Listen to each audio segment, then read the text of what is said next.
I want to call you Tony, but I can't because I've got so much respect. I have to call you Sir or Mr. Orlando No, no. because I've been watching you. No, I've been watching you since I was yay high on television.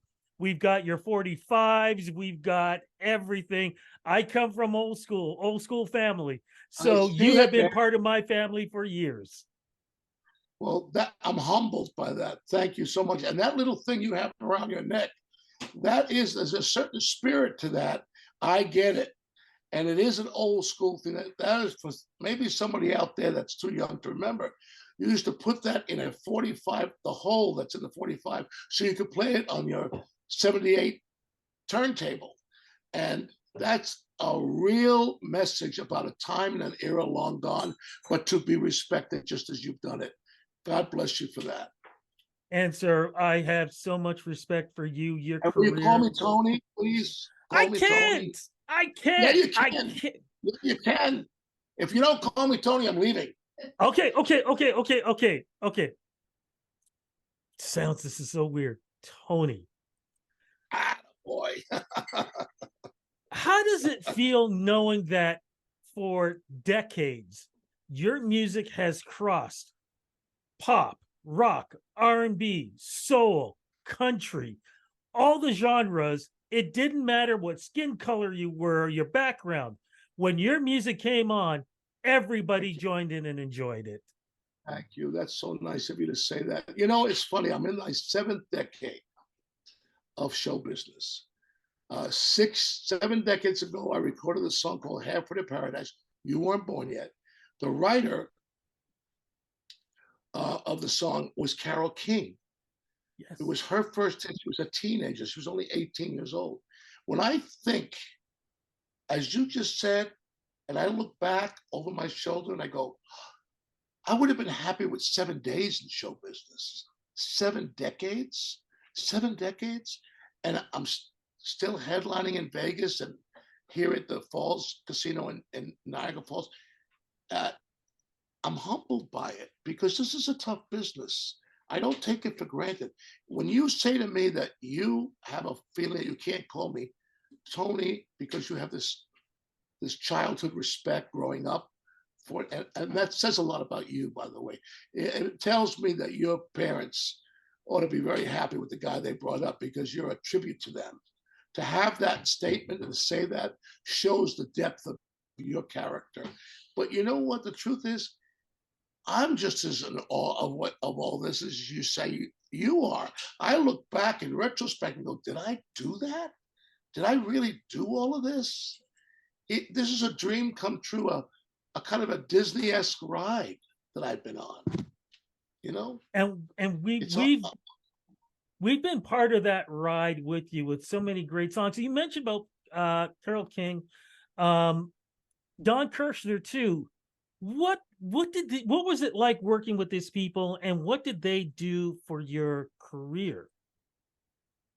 everything. They were everything. Now, the reason why was Donnie, when I met Don Kirshner, and for those of you watching this today, Don Kirshner was the first real big record business entrepreneur, along with Berry Gordy. Those two people alone changed the industry because before them, it was Columbia Records, Capitol Records, and you had to go through their A&R department, and nobody outside of that world could come in. Well, they changed that. So the business acumen that I learned at a very young age of what runs that music publishing company was so valuable to me because my dream wasn't just made up of, oh, I want to be a star, I want to be a singer, I want to have hit records. It became, wow, this is how you make that deal.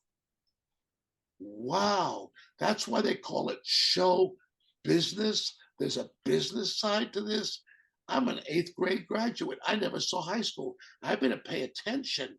And because of Don Kirshner, not only did I have my first hit records with him, with the great Carole King, and then with the great Cynthia Weil and Barry Mann. So you had Goffin and King and Mann and Weil, the 4 writers that the play Beautiful is about.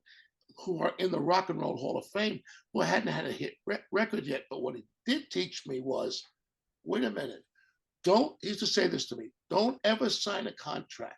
Don't ever put your name. The two things you have to protect is your name and the way you treat people, how you handle people with respect.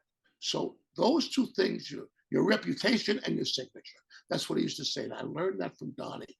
So that period of time at 16 years old, honest to God, was a super university for me. It's where I got my graduate degree from Carol, watching her write, "Will you still love me tomorrow?" I mean, I watched her write, "You make me feel like a natural woman." Imagine, I was in the room when she wrote that song. And her husband, he was Jerry Goffin, who was the lyricist, he would get so upset when he couldn't find a lyric. He would take the lip of the piano and go like this, and the lip of the piano would fly up to the ceiling of her little apartment.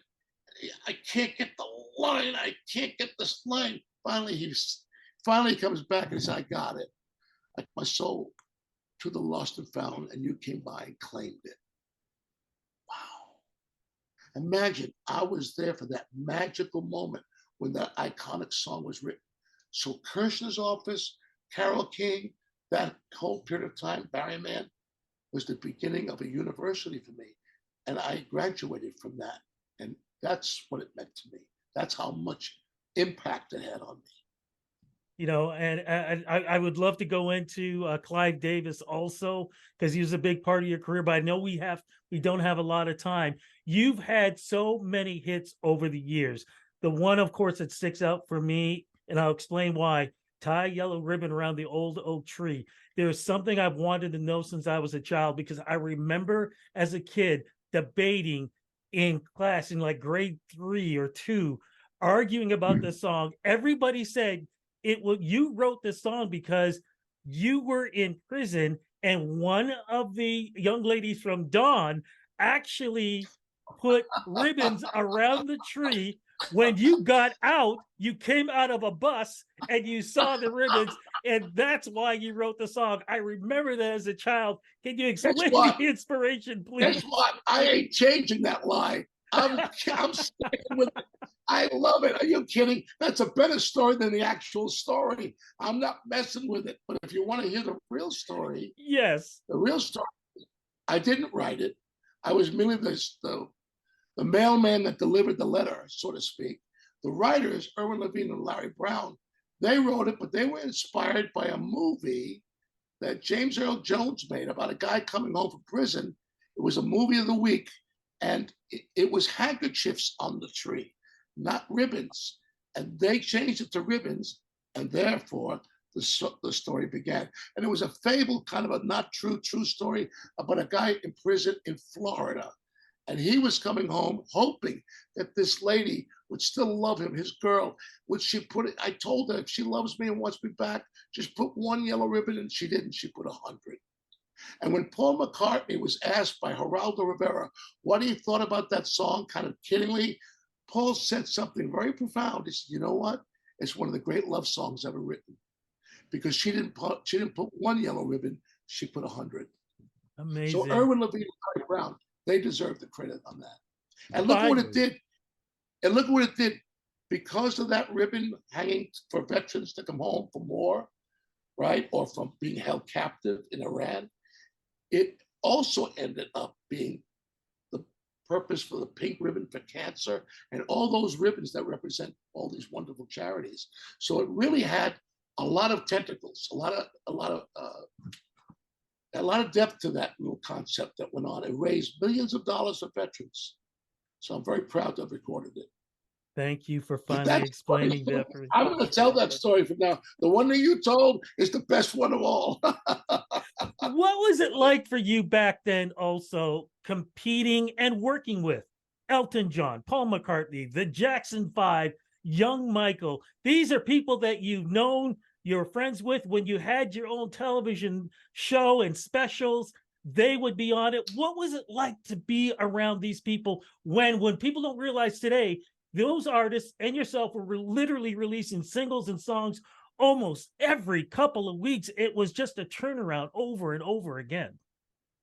Well, Michael, I'll take Michael specifically because we all love Michael and he's not with us anymore. And that memory, I have a story to share with you.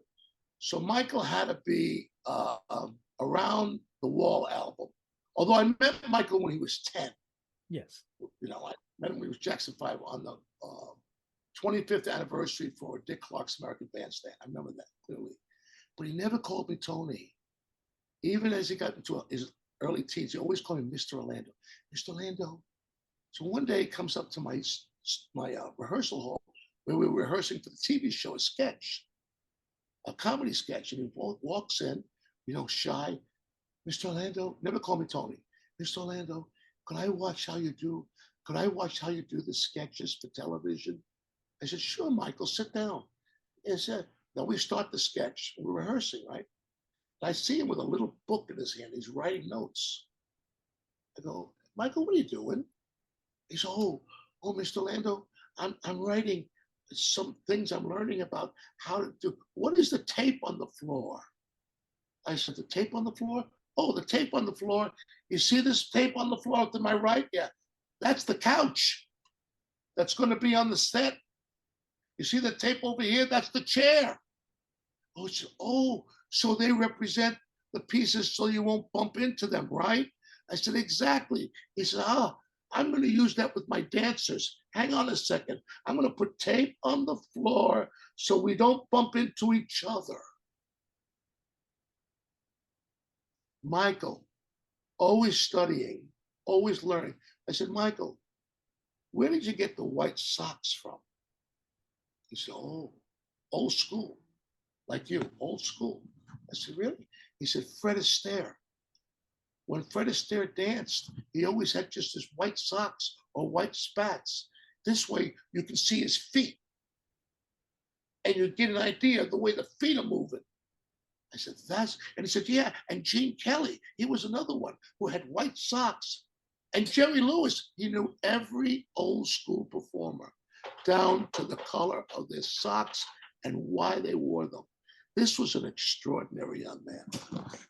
Amazing. I know we don't have a lot of time, so I have to ask you, the Fallsview Casino show, what is that going to be like for fans who are going to come out to see this? Because as you said, we got 70 years of music. Well, you know, this is going to be my last time at the Fallsview because next year I'm retiring. So I retire next year. Yeah.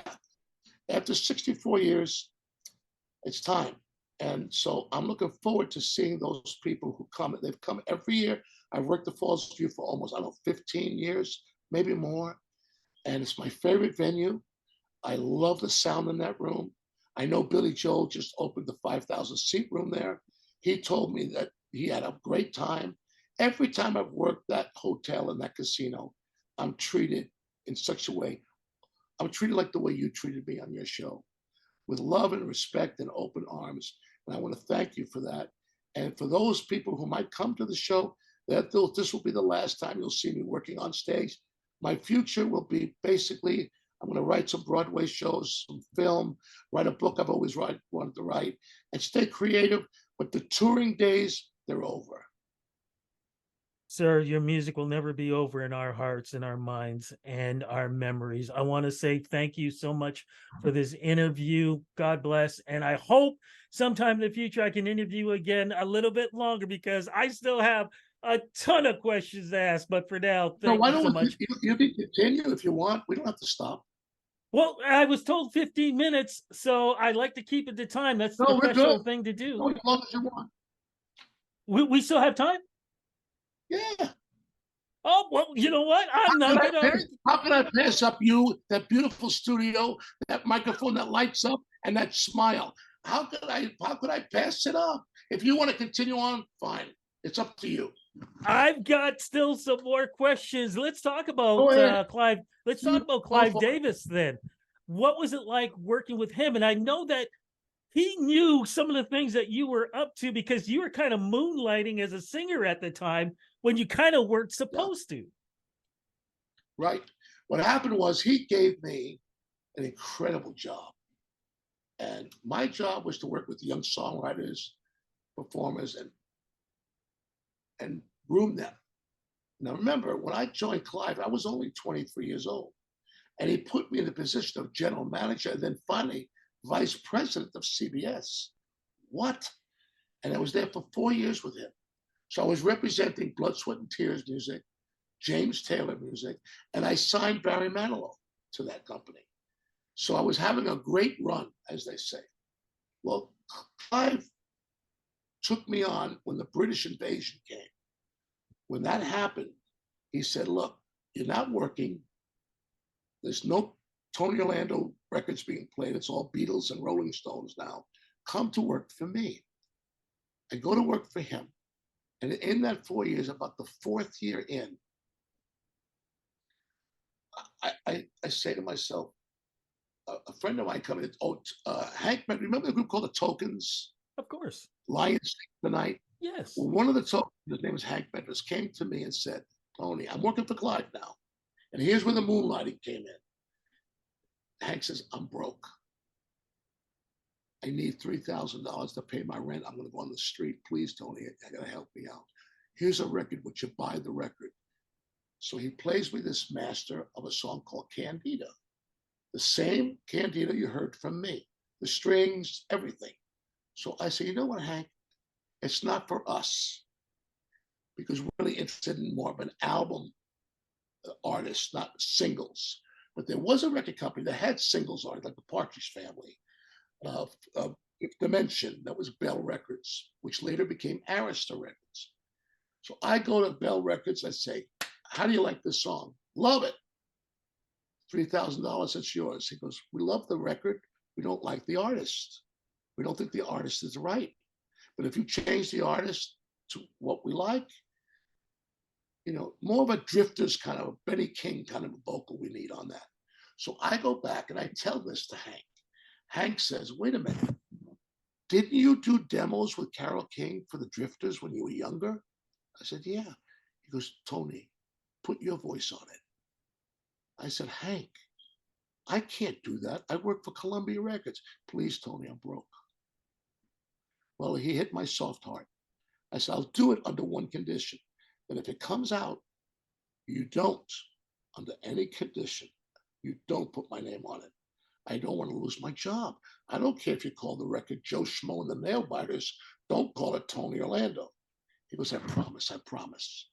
I go in and I put that record on, listen careful, one line at a time. I didn't know the song. So I go, stars won't come out if they know that you're about. What's the next line, Hank? Because they couldn't match the glow, because they couldn't match the glow. And one line at a time, finish the record. I sell the record for him for $3,000 and I'm done with it. Well, the record comes out to #1. Now he comes back and he says, Tony, would you do the follow-up? It's called Knock 3 Times. I said, hey, please, I don't want to lose my job. Please stop it. I don't even have a deal with him. I'm not making any money off this record. Nothing. He says, please, Tony, please, if you do this song called Knock 3 Times. So I said, Hank, a guy knocking on the ceiling on the pipes, that'll only be a hit in Brooklyn. It's not going to be a hit in Omaha. Okay, so forget it. He goes, no, please, please, please, we can do it. I said, Hank, I'll do it for you. Please don't say it. Please, Hank.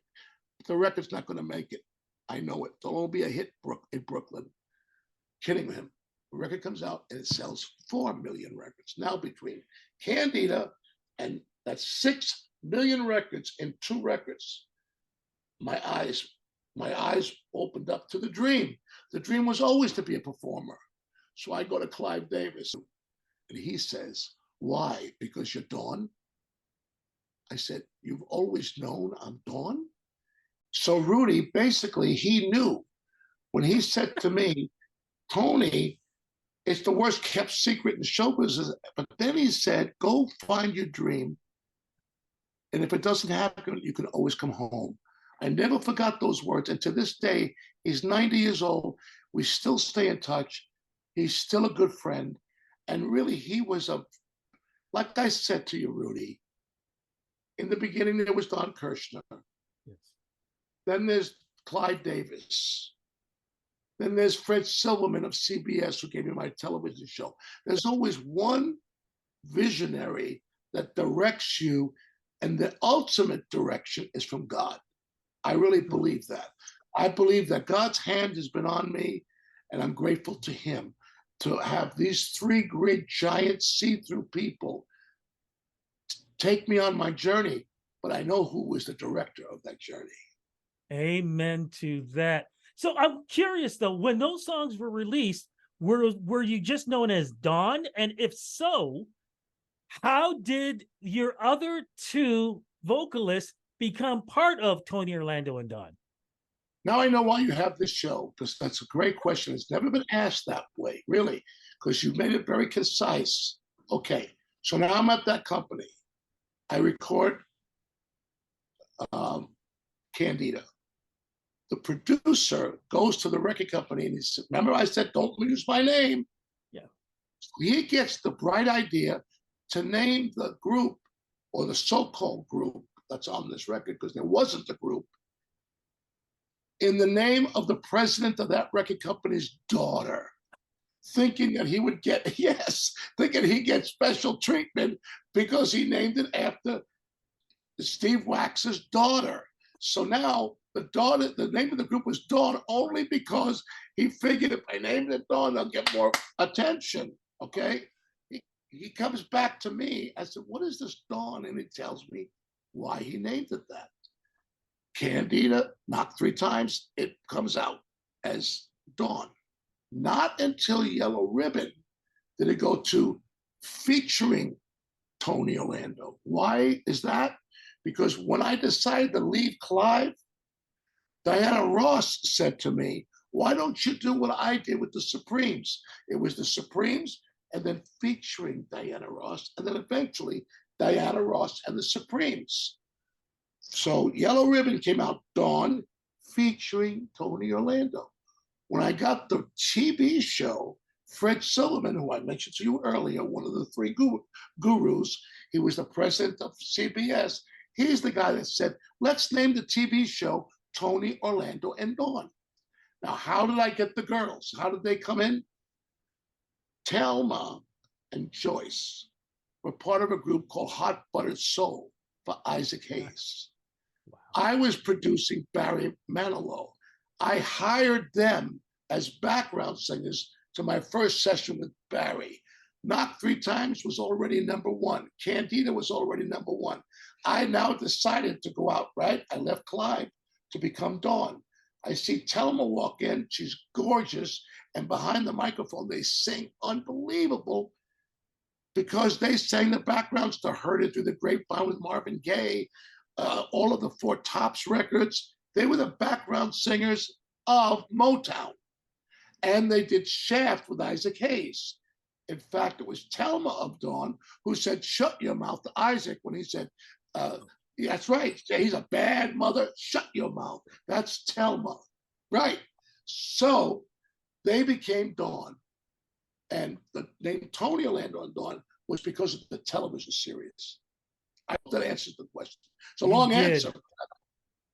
We've got less than about 7 minutes. I have to ask you, do you remember performing here in Toronto? Because we've had the Ontario Place Forum, we've had the CNE Grandstand, Maple Leaf Gardens. You must have performed the Elmo Combo. You must have performed at one of those venues coming to Toronto. Oh, absolutely. I mean, I've been performing. My career started in Canada. Halfway to Paradise on Quality Records started at CKLW in Windsor, Canada. Rosalie Trombley was the program director of that station. And she was the one that got us started. And again, she did it with Yellow Ribbon. But I've worked Canada. Canada was where my career began, with Halfway to Paradise. And going back to the Falls Casino is something very special to me, because it'll be the last time I perform there, because I'm retiring next year. And so I look forward to this trip, because they have treated me like a king. In fact, Canada has treated me like a king. I'm forever thankful to the people of Canada to the radio stations of Canada, to you, and to the casinos that booked me from one end of the country to the other. I've always been humbled by the kind of love that you've given me. Sir, like I said, you have given us so much over the years. And you know, I miss the variety show television shows. I miss those specials. I loved yours. I was a big fan of yours. Sonny and Cher, Flip Wilson. I can go on and on with all the shows that I grew up watching, and you were a big part of it. The Christmas specials. I could keep going on and on, but I'm just thankful I grew up in the era that I did, because I got a chance to watch the pros, the legends like yourself, entertaining all genres of all people, not just in North America, but around the world. Thank you for the great memories. Thank you for the music. And I know that your Fallsview Casino show is going to be amazing. Thank you again, sir. Thank you, Rudy. God bless you, my friend.